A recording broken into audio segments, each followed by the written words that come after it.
Well, if you want to know the difference of a 50 and or a 49 or a 50, uh, Chevrolet, it's a, there's a deluxe and a standard. And if it don't have the chrome around here and around the back window, if you don't have that, that's a standard, not you know, it's a little cheaper car. They were about $2,100. They're about, you know, when you got you a brand new one, about 21 or 22, but right there. But they were good cars. In fact, that was my first car. First car that I bought was this Jewel here, and it was a Club Coupe, the Sporty. Had the skirts on the below the on the back wheels where they went straight. You could only, if it's sitting there, you can see the bottom half of the tire. You know, so that's, and they hadn't gone to the one-piece windshields yet. Took a while after that to get them, but. First off, giving honor to God, who is my Savior and Lord, and just appreciating what He has done and given to me. I am an old retired railroad worker that come out of the 60s, out of poverty, and managed to climb up through different jobs and occupations to build a decent life for myself. And, a home, and managed to get one daughter to college. I have two daughters and one grandson, and now three great-grandchildren. I live in Decatur, lived here most of my life, my adult life, enjoyed every minute of it. Saw many changes and many different things that come about through just living my life. I've seen a whole lot of things that I appreciate about Decatur, and just love the quietness of the community and all the people that are living around me, and the peace and the safety of it.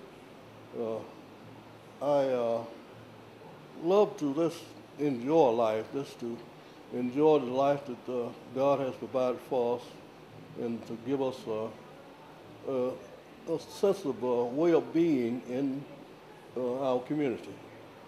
And I just thank you that the goodness of God has brought me through to this point. I am 71 years young, and have had a decent and profitable life. I appreciate the opportunity to just to be here this long. I've seen some well endowed things in life, and just appreciate all of it. I've seen many changes on my street, and one of the changes that I've seen is that we have a diversity of the neighborhood. At one time, we had the older generation there, in which I'm one of them, and now that we're getting in, I noticed recently that we're getting more people with young children. And I see people pushing buggies all the time now, and but beforehand we had an older group of people there, and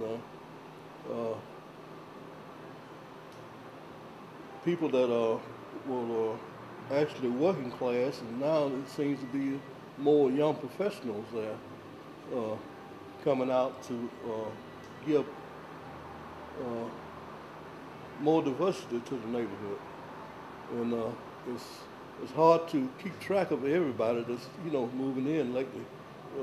I don't know half the people that I should know that in the neighborhood, but I don't converse and run in the same circles. I should attend some of those jazz concerts that they have down at the Scottish Rite. And that actually some of those Decatur meetings that they have at the Solarium. But So I didn't. She's from here, Georgia, you know, and so it took me a while to get to Georgia. So it was, but I met her back in the in the 50s, and we got married, and we've been married 52 years, or maybe 2 or 3, about there. Fayette County is about 40 miles northwest of Tuscaloosa, Alabama. Tuscaloosa is about 60 miles, maybe on up to Birmingham. So it's kind of the northwest part of the state, and so we, you know, live we farm, you know, so farms. And then I went in the military in 1950, and then got out of the military a couple of 3 years later, and went with Boeing aircraft, people in Wichita, and from there Toledo and around, wound up in Georgia. It was with Lockheed. Yeah. So anyway, so that got me around to about 1957, I guess. But anyway. But anyway, but I met my wife back in the 50s. We were married in about 50. It was 57, and got 3 kids, 4 grandkids. All of them are ball players. My son played ball, played some ball in. Played baseball all of his life, a little football with Georgia, and so, and I've been in the insurance business since 1960, and I'm still hanging around that, but maybe I will shut her down before too long, hopefully, and do some just pattering around doing nothing. Go a little to some places that we'd like to go, you know, things like that. Just kind of piddle around. We got no big plans for big things to do, you know, cross country. I mean, go to other countries or anything. There's too much in this country that we hadn't seen yet, so we want to see a few things. And so maybe take a grandkid or 2 with us, let them drive. We get one that's old enough. We got one that's old enough now. Right. So anyway, that's kind of about what we're up to. There wasn't any such thing as, you know, you can run around and nobody knows what you're up to, because it's in those days and in those where there's scattered people, but then everybody, you know, so everybody was wasn't all angels, but they knew that everybody's going to know what they're doing, and then it's up to them to you know, to feel that out. But but with the love of family that we had, I think I was very fortunate to have those parents and there were 3 sons. I've got 3 brothers. I said that we had 3 sons. Our family had 3 sons. We had 4 sons. One of the sons, my brother, has passed away with cancer. But other than that, there were four of us there. Okay, hello, my name is Nadine Chromiak, and I'm pleased to be here. I'd like to share a little bit about my grandparents who were immigrants, first-generation immigrants. My grandfather worked at Mack Truck all his life in Lehigh Valley, Pennsylvania, and he taught me, I think the most important value is he worked hard, saved for a rainy day, and he lived a very simple life, enjoyed life, but a very simple life. And I watched him go off to work every day, come home at the same time, and I wondered often how he could maintain that routine. But he loved what he did, he felt passion and believed in what he was working for. And that taught me a lot, watching him all those days. He's a very quiet, silent man, but I learned a lot from him.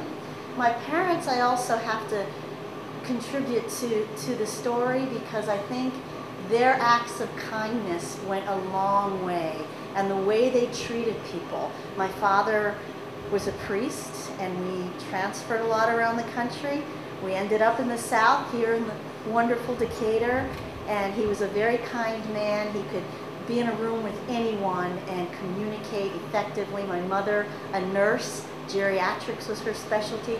So I saw a lot of their kindness and how they demonstrated it and how they lived their life. And I think I wanted to emulate that, not only for myself, but for my children as well. I ended up in Decatur, and I'm so happy and delighted to be here. It's a community that is vibrant. It is evolved over the years that I've been here since 1979. It is truly a community that has grown. We have a terrific public school system. It is a melting pot. It reminds me of the melting pot I grew up in New England, in Connecticut. It's very diverse. It's cultural. I think it represents what our country stands for. And what we have here in Decatur has become mainstream, which is so lovely. We have different cultures, different ethnicities. We have different religions. And there is a respect here, I think, that does not exist in other parts of the South. So it's unique in that sense. Again, a positive school system. We have a local government that has really governed with a sense of vision to maintain the community that we have here in Decatur. We have access to our public transit, and the history value is unparalleled. So I'm pleased to be a part of Decatur as a resident, as a parent, as a volunteer, and I hope everyone comes and visits us and enjoys it as much as I have being a resident here. Oh, I think that my 3 out of 5 children are fortunate to have gone through the city schools of Decatur. My youngest is a middle school, 7th grade.